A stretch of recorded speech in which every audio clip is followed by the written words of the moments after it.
The warning lights flashed red across the bridge of the Galactic Council ship Eternal Dawn as Ambassador Keth stared at the data streaming across his screen. The numbers made no sense. According to every sensor reading, every atmospheric analysis, and every environmental scan, the small blue planet rotating peacefully in front of them should have been completely dead. "Run the scans again," Keth ordered his science officer Nora, his forearms gesturing frantically at the display. "There must be an error in our equipment." Nora's tentacles danced over her console with practiced precision. Conducting planetary surveys for over 3,000 years, and she had never seen readings like these. "Ambassador, I have run the scans 17 times. The results remain consistent. This planet registers as a Class X Deathworld on every metric we possess." The bridge fell silent, except for the gentle humming of the ship's life support systems. Class X Deathworlds were theoretical nightmares that most civilized species used. In horror stories, to frighten their young, they were planets so hostile to life that even the most advanced terraforming technology would take centuries to make them marginally habitable. "Explain the readings to me again," Keth said, settling his bulky frame into his command chair. His people had evolved on a peaceful garden world, where the most dangerous weather event was a light rain shower that lasted more than 6 hours. Nora pulled up the planetary analysis on the main screen. The gravity is nearly double what most Council species can survive long-term. Atmospheric pressure at sea level would crush the respiratory systems of 80% of known intelligent life forms. The oxygen concentration is so high, it would be toxic to most of us. And the planet is constantly bombarded by deadly radiation from its unstable star continue, Keth said, though his stomach was already churning at the thought of such a hellish world. "The weather patterns are absolutely chaotic," Nora went on, her voice growing more incredulous with each detail. "Massive storm systems that generate winds capable of destroying our most durable structures. Temperature variations that swing from freezing to boiling across different regions. Seismic activity that would register as catastrophic events on any civilized world occurring daily as normal geological processes." The tactical officer, Bren, looked up from his station with confusion written across his scaled features. "Ambassador, if this planet is so hostile, why are we detecting advanced electromagnetic signals originating from its surface? Our initial contact protocols were triggered by what appeared to be a sophisticated communication array that was exactly what had brought them here. 3 standard weeks ago, the Council's Deep Space Monitoring Network had intercepted a transmission from this remote system. The signal had been complex, mathematically elegant, and undeniably artificial. It bore all the hallmarks of a species that had achieved interstellar communication technology. "Perhaps the signals are automated," suggested Dr. Hex, the mission's xenobiologist. "Maybe an ancient civilization established some kind of monitoring station before the planet became uninhabitable." "It would not be the first time we have discovered the remnants of a dead species," Keth was about to agree when Communications Officer Dana announced from her station, "Gam Ambassador, we are receiving another transmission from the planet. This one appears to be directed specifically at us." "Put it through," Keth ordered, straightening in his chair and activating the universal translator. A calm, pleasant voice filled the bridge, speaking in what the translator identified as the dominant language of the planet's primary continental mass. "Greetings to the vessel currently in orbit around our world. This is Captain Ross of the Earth Defense Coordination Center. We have been monitoring your ship since you entered our system and would like to extend an invitation for peaceful first contact. We understand this may be your first encounter with our species, so please feel free to communicate in whatever manner is most comfortable for you." The bridge crew exchanged bewildered glances. The voice sounded remarkably composed and articulate for a being that had supposedly evolved in one of the most hostile environments imaginable. Keth activated the communication system and spoke slowly and clearly. "AS was protocol when dealing with newly discovered species. This is Ambassador Keth of the Galactic Council vessel Eternal Dawn. We greet you in peace and friendship. We are surprised to discover intelligent life on your world, given its unusual environmental characteristics." "Oh, you mean because Earth is a bit rough around the edges?" Captain Ross replied with what the translator identified as amusement. Yes, we get that reaction sometimes from our computer models of other worlds. Your planet must be much more stable than ours. We would be honored to share information about our respective civilizations. If you are interested, Dr. Hex leaned forward, fascination overcoming his scientific skepticism. Captain Ross, our scans indicate that your planet experiences environmental conditions that would be lethal to most known forms of life. How has your species managed to survive and develop technology under such circumstances? There was a brief pause before Captain Ross responded. Suppose it is all about perspective, Doctor. Earth has always been our home, so these conditions seem normal to us. We have learned to work with our environment rather than against it. Perhaps what seems dangerous to you is simply part of our daily routine. Nora frantically gestured for Keth's attention, pointing at her environmental scanners.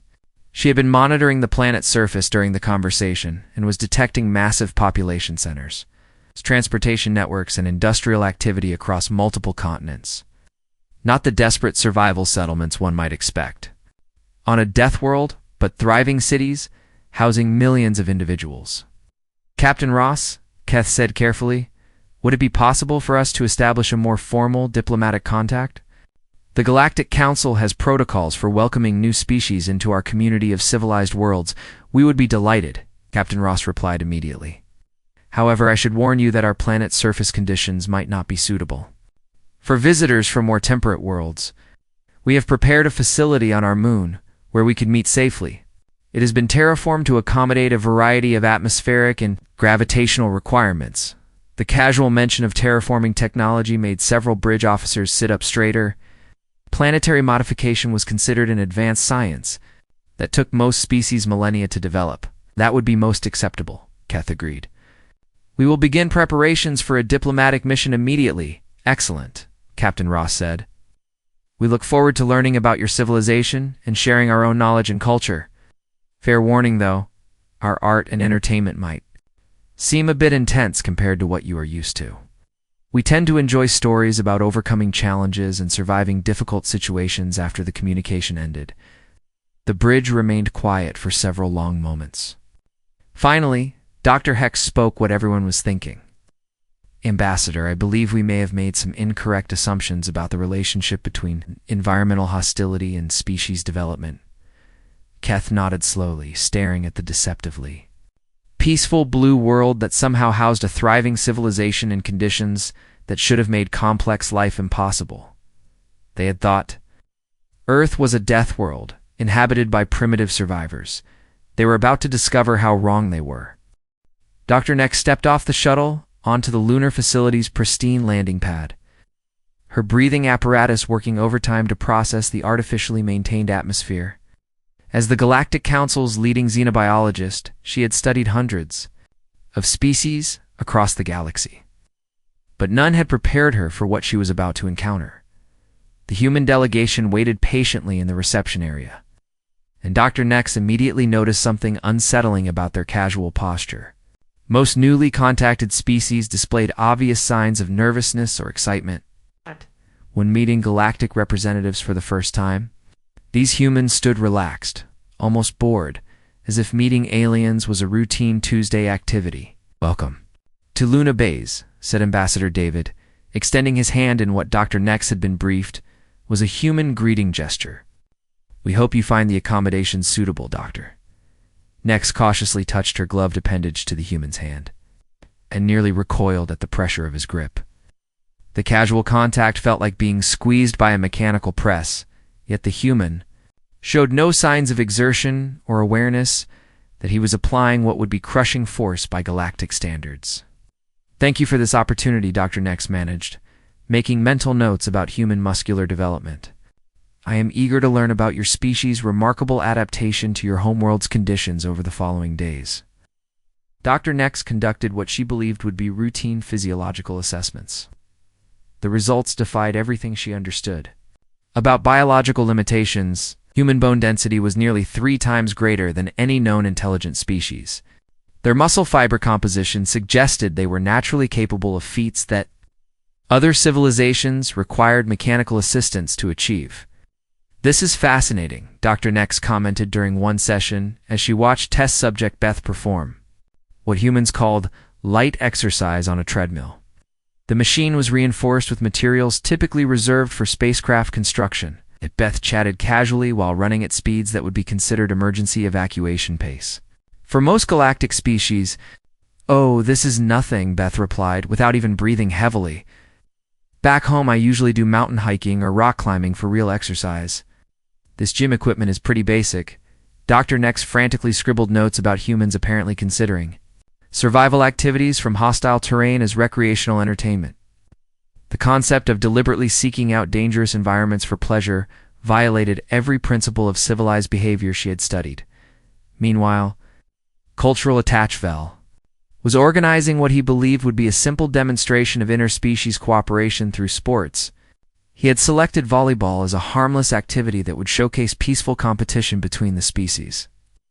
"The rules are quite simple," explained human athlete Mike as he bounced the ball casually in his palm.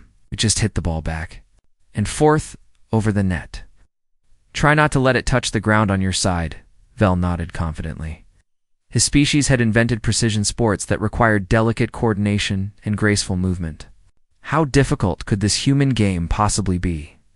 The first serve from Beth sailed across the net with what she described as just a gentle tap and struck the reinforced flooring on the alien side with enough force to crack the specially manufactured surface material. The ball ricocheted off the wall, leaving a noticeable dent in what was supposed to be impact-resistant construction. "Oops, sorry about that," Beth called out cheerfully. "I guess I am still getting used to the lighter gravity up here. Let me try to go easier on the next one." Vel stared at the damaged floor in horror. The construction materials used in the facility were rated to withstand meteor impacts and seismic events. A gentle tap from a human had just demonstrated more destructive force than his species' heaviest industrial equipment. The cultural exchange sessions proved equally disturbing for the alien delegation.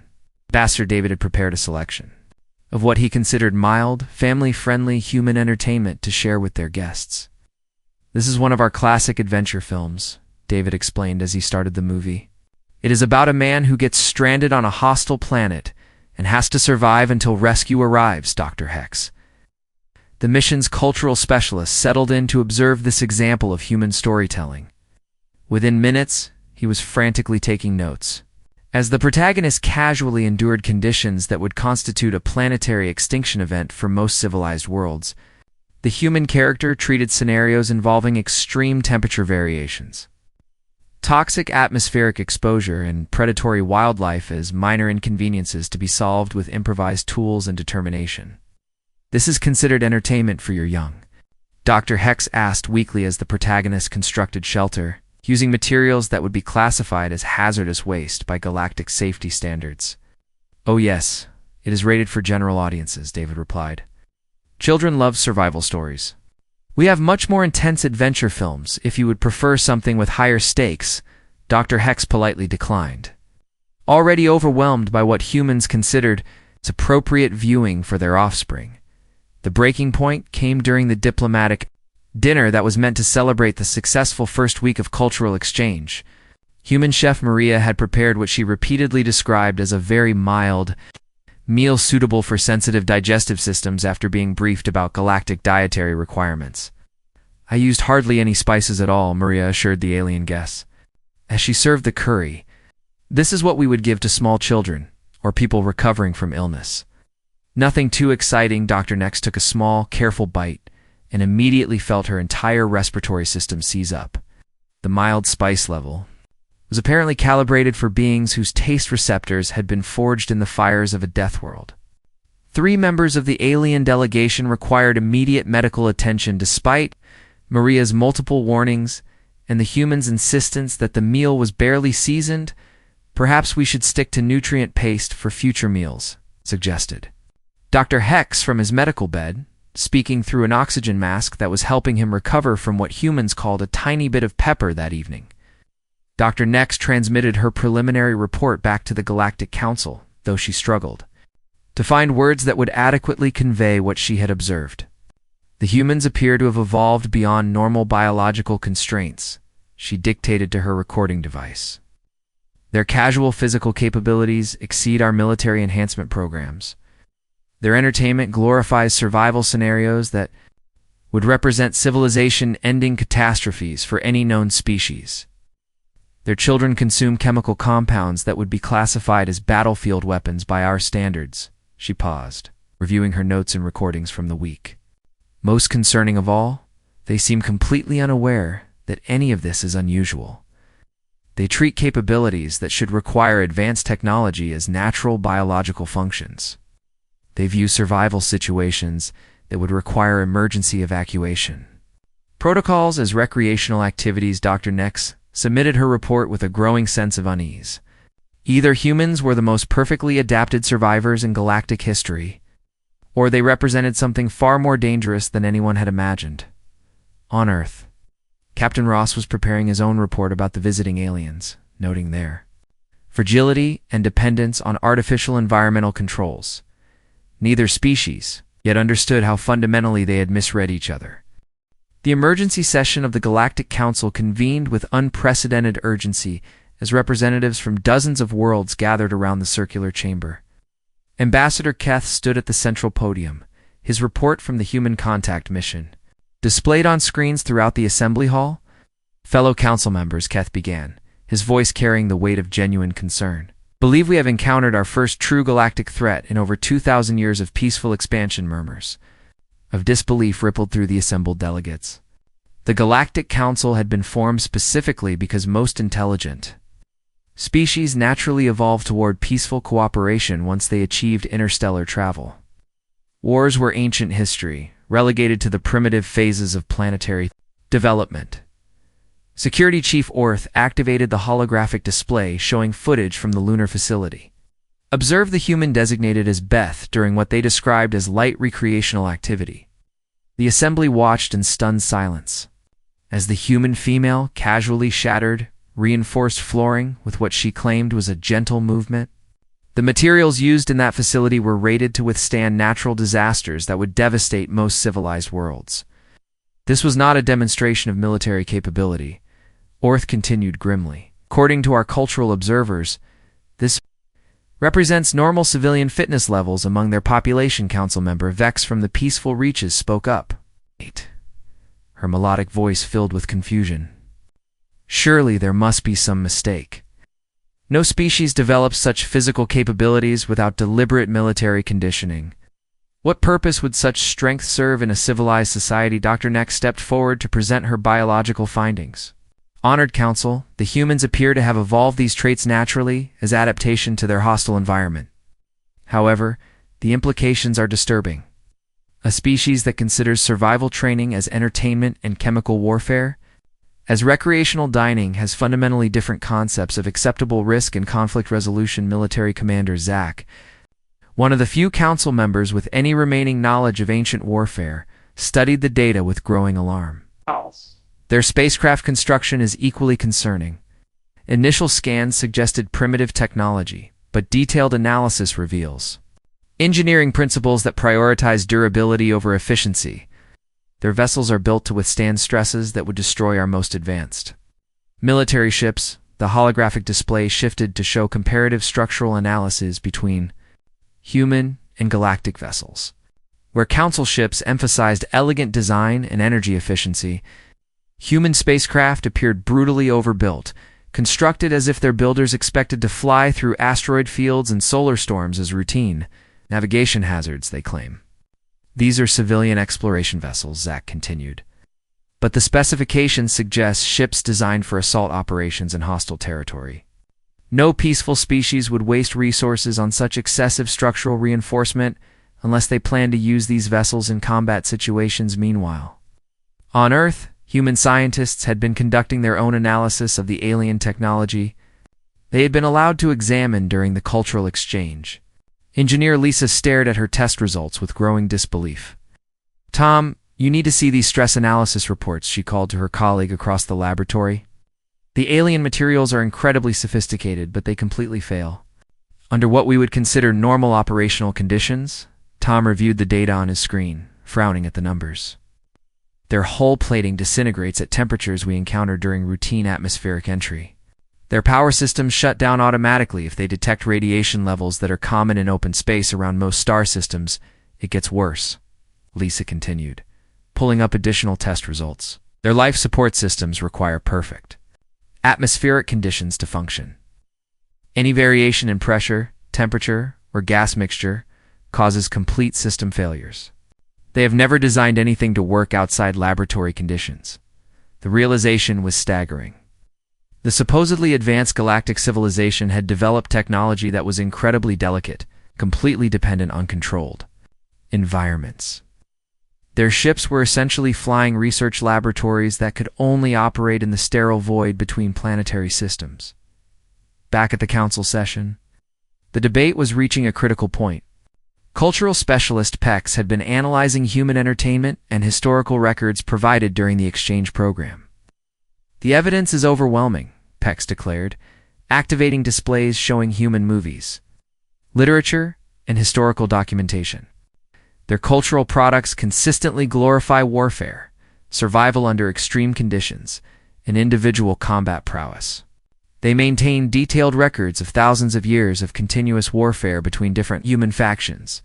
The assembled delegates recoiled at images from human history books showing battlefield scenes, medieval combat, and military technology development.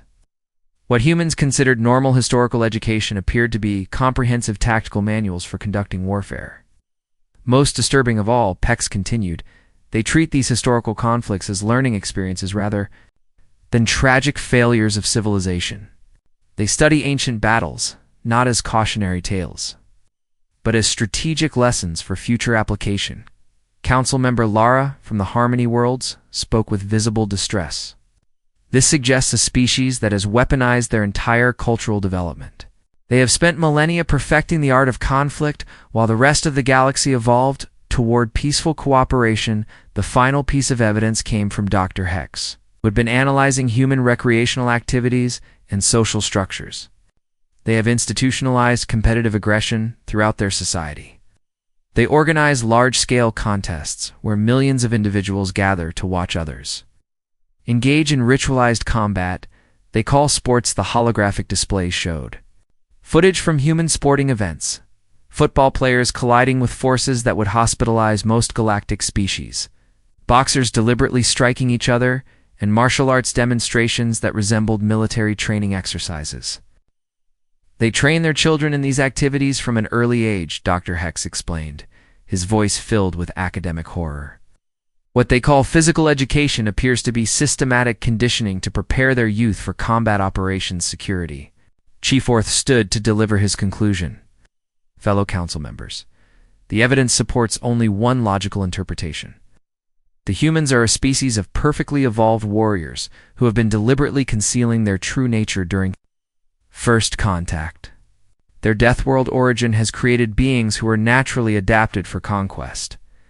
In warfare, they have studied our technology, assessed our defensive capabilities, and identified our weaknesses while presenting themselves as harmless explorers, seeking peaceful cultural exchange. This represents the most sophisticated infiltration operation in galactic history. The council chamber erupted in concerned discussions as delegates processed the implications. Ambassador Keth called for order and presented the final recommendation. Given the clear and present danger that humanity represents to galactic civilization, I propose immediate implementation of containment protocols. We must establish a quarantine around their solar system until we can develop appropriate countermeasures. The vote was unanimous. For the first time in 2 millennia, the Galactic Council was preparing for war. On Earth, Captain Ross was reviewing similar intelligence reports about galactic military capabilities and reaching very different conclusions about the delicate aliens who seemed to require perfect conditions for everything they attempted to do. Neither side understood that they were preparing for a conflict based on a complete misunderstanding of each other's true nature, but the momentum toward confrontation was now unstoppable. Admiral Gox stood on the bridge of the galactic dreadnought Harmony's shield, watching the final preparations for what the Council had designated as Operation Peaceful Resolution. The name was intentionally misleading, designed to maintain the The illusion that this was still a diplomatic mission, rather than the first military action the Galactic Council had authorized in over 2,000 years. Fleet status report, Gox commanded, his voice carrying the authority of someone who had studied ancient military tactics from the few remaining historical archives. All vessels report ready for containment operations, replied Communications Officer Dana from her pristine workstation. The Fourth Fleet consists of 47 ships equipped with our most advanced peacekeeping technology. Gox nodded with satisfaction. The fleet had been designed using theoretical principles from the old wars, updated with modern energy shields and precision-stunning weapons. Every ship was equipped with environmental pacification systems that could neutralize aggressive populations without causing permanent harm. The technology had never been tested in actual combat, but computer simulations showed it would be completely effective against any known species. Remember, Gox announced to his crew, "We are dealing with a species that has spent thousands of years perfecting the art of warfare. They will likely attempt psychological intimidation and may deploy primitive but dangerous kinetic weapons, maintain safe distances, and rely on our technological superiority." The plan was elegant in its simplicity. The fleet would establish a blockade around Earth's solar system, disable any human spacecraft that attempted to leave, and use long-range stunning fields to pacify the planet's population. Once the humans were safely unconscious, galactic terraforming teams would begin the process of making Earth habitable for civilized species, eliminating the environmental factors that had created such dangerous beings. 3 billion kilometers away. Human intelligence analyst Kate finished decoding the last of the intercepted alien communications and immediately activated the emergency contact protocol. Within minutes, she was speaking directly to the Earth Defense Command Center. "Captain Ross, we have a serious problem," Kate announced, her voice tight with urgency. "The aliens are mobilizing their entire military fleet. Based on their communications, they believe we are planning to invade their territory and conquer the galaxy." Captain Ross set down his coffee cup and activated the main display screen. "How did they reach that conclusion?" "Our diplomatic team specifically emphasized our peaceful intentions during every interaction. It appears to be a fundamental misunderstanding about human nature," Kate explained, pulling up the translated alien military planning documents. "They interpret our physical capabilities, cultural history, and technological resilience as evidence that we are a species of professional warriors. Masquerading as peaceful explorers, Dr. Paul, the Earth Defense Coordinator, joined the conversation from his office in Geneva. "What are their actual military capabilities? Do we need to prepare defensive measures?" Kate reviewed her analysis reports with growing amazement. "Paul, their fleet specifications are unbelievable. They have 47 ships armed with what they call advanced warfare technology, but the technical specifications suggest weapon systems that would have trouble penetrating the armor on our civilian cargo haulers." "Explain that," Captain Ross said, leaning forward with interest. "Their energy weapons are calibrated for targets with the physical resilience of their own species," Kate continued. "The power levels would barely register as static electricity to human nervous systems. Their stunning fields are designed to overwhelm alien brain chemistry that evolved in controlled environments. But they would have no effect on humans who regularly survive concussions from recreational sports." Dr. Paul pulled up the alien fleet tactical analysis on his screen and stared at the data in disbelief. "Their ships are constructed using materials that would be considered decorative rather than functional by our engineering standards. The hull plating would fail catastrophically if exposed to the radiation levels found in normal space around Earth's. The strategic implications were staggering. The Galactic Council had spent two millennia developing technology for a universe where warfare was theoretical and environmental challenges were eliminated through careful control. They had never needed to build anything that could function under the harsh conditions that humans considered normal operational parameters. "What about their numbers advantage?" Captain Ross asked. 47 ships represents a significant force concentration." Kate highlighted the fleet composition analysis. "Captain, each of their dreadnoughts carries fewer personnel than a single human destroyer. Their crews require specialized life support systems, controlled atmospheric conditions, and protective equipment that would fail immediately if exposed to combat damage. A single hull breach would incapacitate their entire command structure. Meanwhile, Admiral Gox was reviewing the human defensive positions that his scouts had identified throughout the solar system.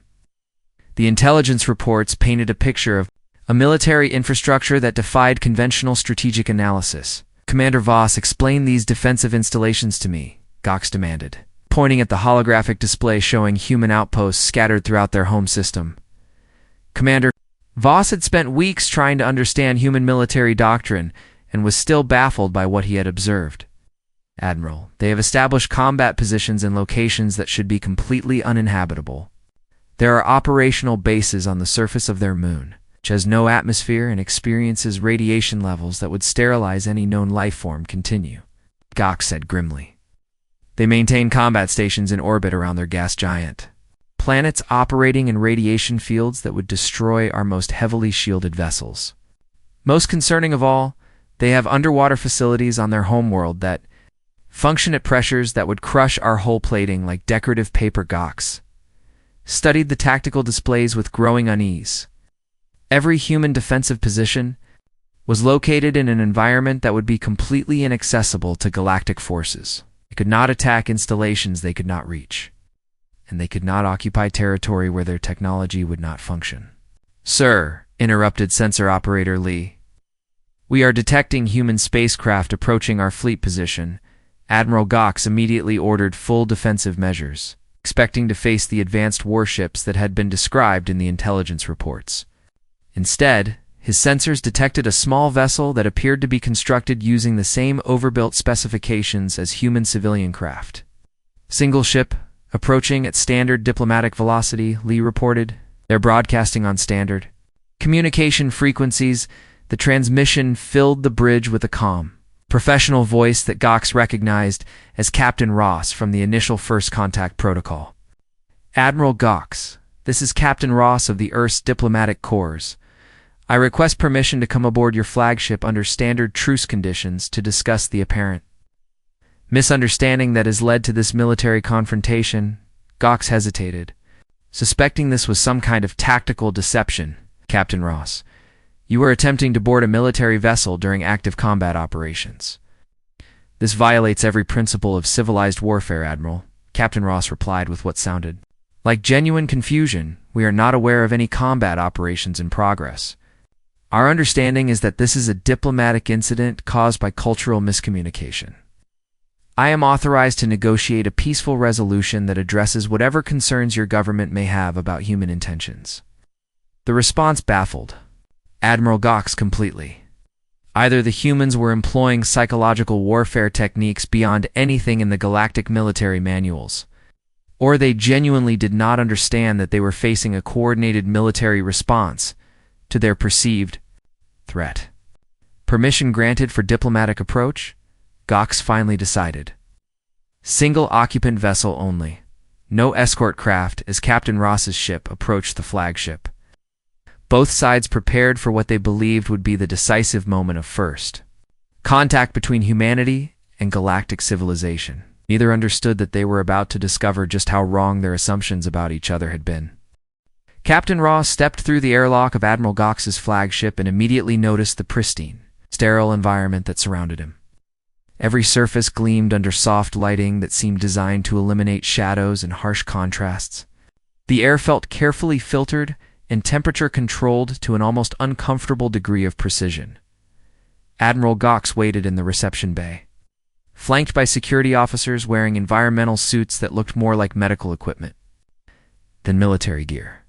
The Admiral himself appeared nervous, his forearms twitching slightly as he studied the human diplomat, who had just entered what he considered to be the most dangerous military situation in galactic history. "Captain Ross," Admiral Gox began, "formally, I must inform you that you are currently aboard a military vessel engaged in containment operations authorized by the Galactic Council. Any aggressive actions will be met with appropriate defensive measures." Captain Ross looked around the immaculate corridor with genuine curiosity rather than concern. "Admiral, I appreciate your hospitality in allowing this meeting. However, I think there may be some serious miscommunication about Earth's intentions and capabilities.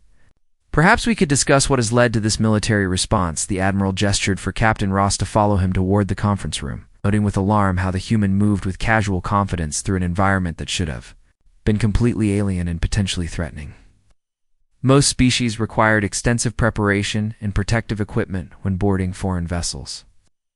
But this human seemed as comfortable as if he were visiting a familiar location. Our intelligence Indicates that your species represents a clear threat to galactic security, Admiral Gox stated as they entered the conference chamber. The evidence suggests that Earth has been preparing for aggressive expansion while concealing your true military capabilities. Captain Ross took a seat at the conference table, which immediately groaned under what the Admiral considered to be normal human weight. The furniture had been designed to accommodate the galaxy's most robust species, yet this single human seemed to stress the structural limits just by sitting down. "Admiral, I think I understand the problem," Captain Ross said, pulling out a portable datapad that looked disturbingly overbuilt compared to galactic electronics. Earth has indeed been preparing for space exploration and contact with other civilizations, but not for military purposes. We have been building our technology and training our people to survive in what we consider to be the harsh environment of space. Admiral Gox activated the conference room's recording systems, expecting to document humanity's confession of their aggressive intentions. Instead, he listened with growing confusion as Captain Ross began explaining Earth's perspective on interstellar exploration. "From our point of view, space is incredibly dangerous," Captain Ross continued, displaying images of human spacecraft and equipment on his datapad.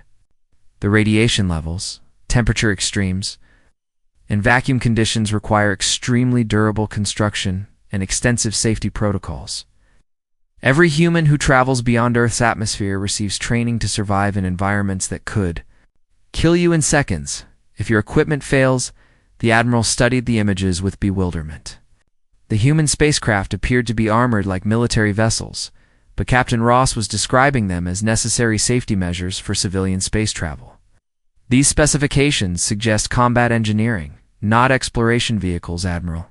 Space around Earth is a hostile environment," Captain Ross explained patiently. "Our sun produces radiation that would sterilize most organic life. Asteroid impacts are common enough that we design every spacecraft to withstand multiple collisions. Solar storms can disable electronics and kill crew members if they are not properly protected."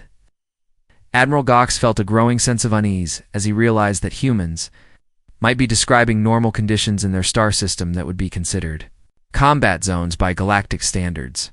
Captain. "Our scans of your homeworld suggest environmental conditions that exceed our classifications for habitable planets. How does your species function under such circumstances? We evolved here." "So this is normal for us," Captain Ross replied with a shrug that the Admiral interpreted as either casual dismissal of mortal danger or perfect. "For warfare, Earth has always had variable weather, seismic activity, and atmospheric challenges. We learned to build our civilization to work with these conditions rather than trying to eliminate them." The conversation was interrupted by an urgent communication from the Admiral's bridge crew. "Admiral, we are detecting massive system failures throughout the fleet. Multiple ships are reporting critical malfunctions in their primary systems." Admiral Gox immediately suspected human sabotage. But Captain Ross looked genuinely concerned rather than satisfied.